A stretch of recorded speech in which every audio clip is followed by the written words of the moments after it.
মামুনি আর আমাদের আগারগাঁও যেতে হবে না। কেন? আর কি, তোমার ভাগ্নি ভাইরাল বাটারস্কচ কেক নিচে বানিয়ে আনছে ডাব কেক। মাশাআল্লাহ মাশাআল্লাহ। চলো এবার আমরা টেস্ট করি এটা। আলহামদুলিল্লাহ, অনেক সুন্দর সুন্দর হয়েছে। হয়েছে না?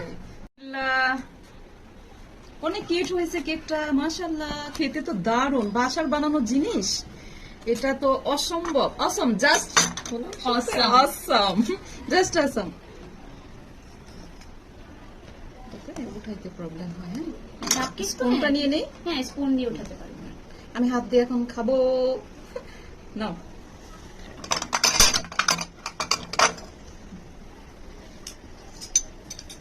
নাও, তুমি ফার্স্ট একটু ট্রাই করো, দেখো কেমন হয়েছে। মাশাআল্লাহ, বাসার বানানো জিনিস অতুলনীয়। তুমি ফার্স্ট বানিয়েছো। আচ্ছা। বিসমিল্লাহ। বিসমিল্লাহ। না, আমি তোমাকে খাওয়াই দিই।